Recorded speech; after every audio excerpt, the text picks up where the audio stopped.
El papel de la lengua materna en la enseñanza-aprendizaje de una gramática para comunicar. María Teresa García Murúais y de Agustín Zenovilla Arias. El análisis contrastivo y la enseñanza de lenguas extranjeras. El papel del análisis contrastivo, en lo que a enseñanza de la gramática se refiere, se limita, la mayoría de los casos, a aspectos del sistema: existencia o ausencia del artículo, presencia o no en el sistema verbal de uno u otro tiempo, en detrimento de otras cuestiones. A la hora de ayudar a aprender a nuestros alumnos, tenemos en cuenta su lengua materna, sobre todo cuando se trata de grupos monolingües cuya lengua conocemos.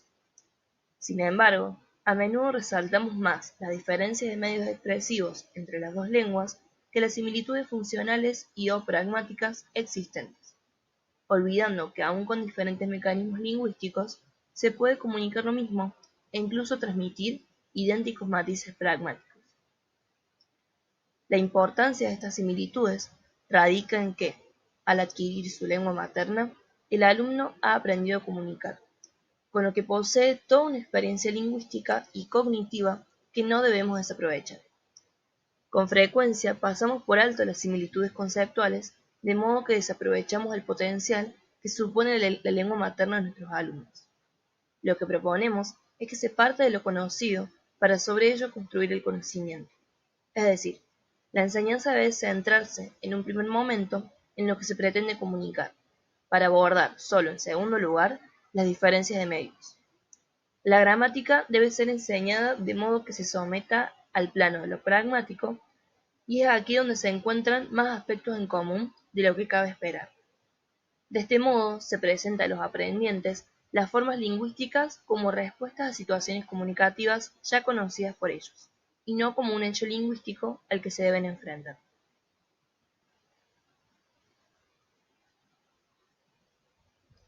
Similitud funcional y o pragmática y diferencia formal. A continuación vamos a presentar algunos ejemplos de similitud de conceptos y diferencia de medios expresivos. El primer ejemplo es la categoría de determinación y indeterminación.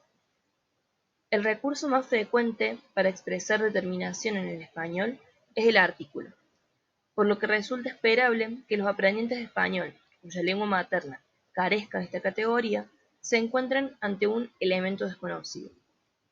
Las formas pronominales de los adjetivos de idiomas, como el ruso, el letón o el lituano, tienen una función respecto al sustantivo al que modifican muy parecida a la del artículo determinado, definido o con una nomenclatura más pragmática de segunda mención.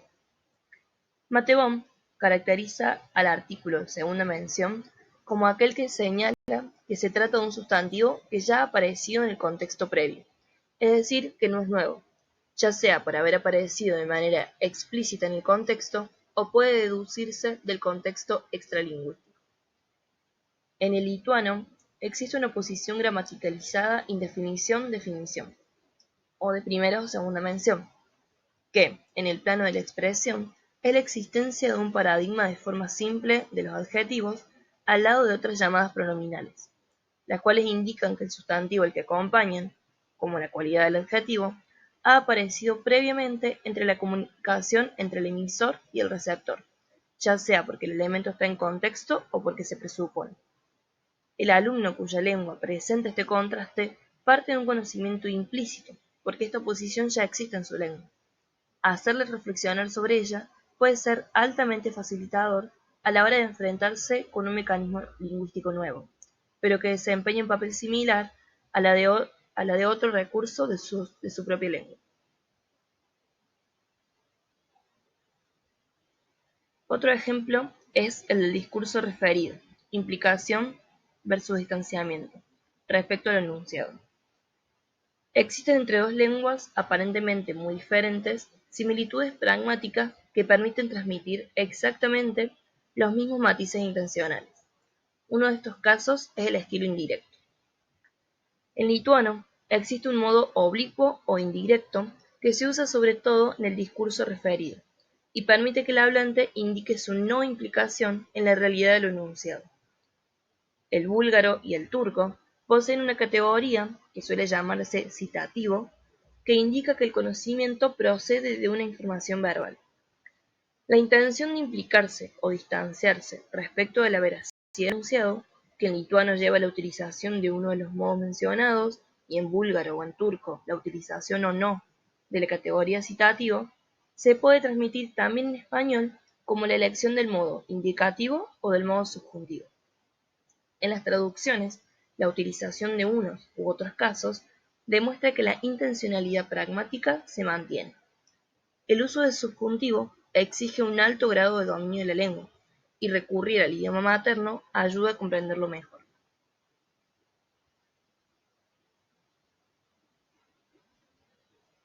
Aprendizaje explícito y aprendizaje implícito, entre la conceptualización y la contextualización.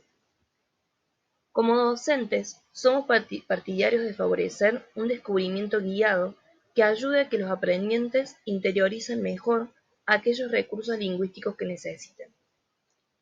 Si nos encontramos en un entorno de no inmersión y disponemos de pocas horas de clases para ayudar a los alumnos que comparten una misma lengua y son maduros intelectualmente, creemos que una reflexión metalingüística explícita y guiada sobre su lengua, apoyada en otro tipo de explicaciones, podría resultar didácticamente más beneficioso para los alumnos.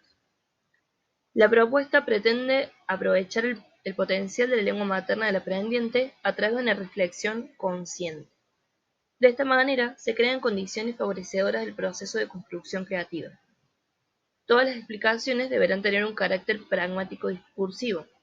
La formulación se hará mediante un metalenguaje adecuado a los estudiantes y seguido de ejemplos. Si trabajamos desde el significado hacia la forma, estamos facilitando la automatización de los planes de nivel inferior. Al implicar al alumno en la creación de ejemplos que ilustran la teoría, lo ayudamos a relacionar un contexto con un mecanismo lingüístico. Las explicaciones logran un equilibrio entre la conceptualización y la contextualización, de modo que los aspectos formales se subordinan al significado y a los valores pragmáticos.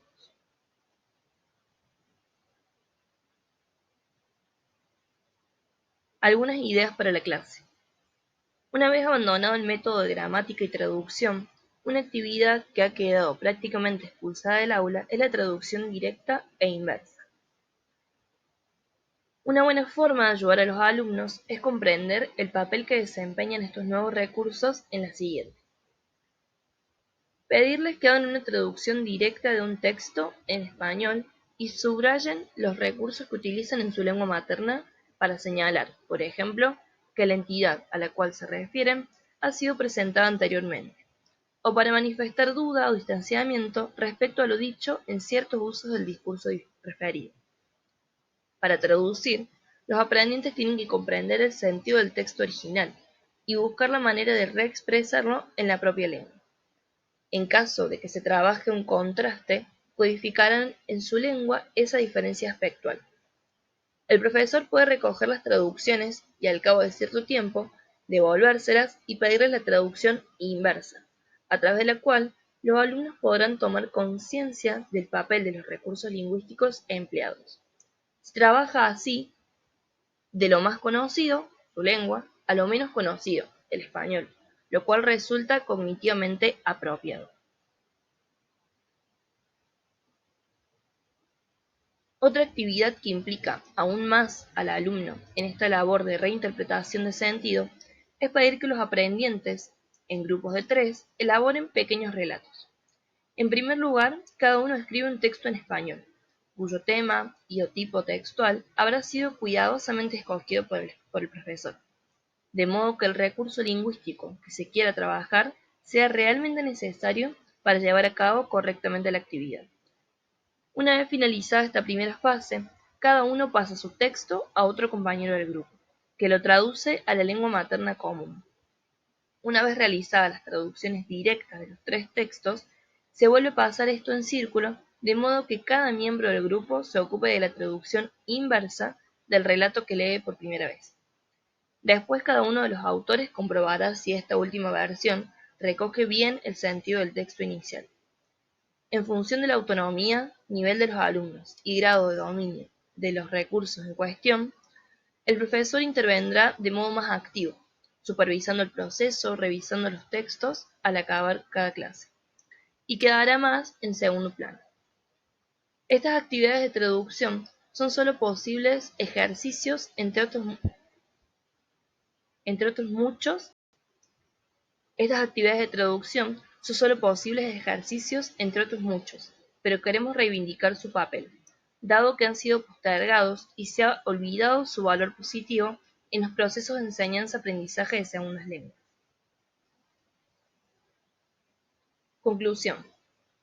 Se valoriza el análisis contrastivo en su justa medida. Los conocimientos que el profesor tenga de la lengua de sus estudiantes debe ser explotado en su actividad docente tanto al presentar contenidos como en las diferentes actividades, entre las cuales la traducción bien enfocada puede resultar de gran utilidad. Además, para aprovechar el potencial que supone la lengua materna de nuestros alumnos, es importante centrarse, en primer lugar, en aquello que se pretende comunicar para abordar después la diferencia de medios. Muchas gracias.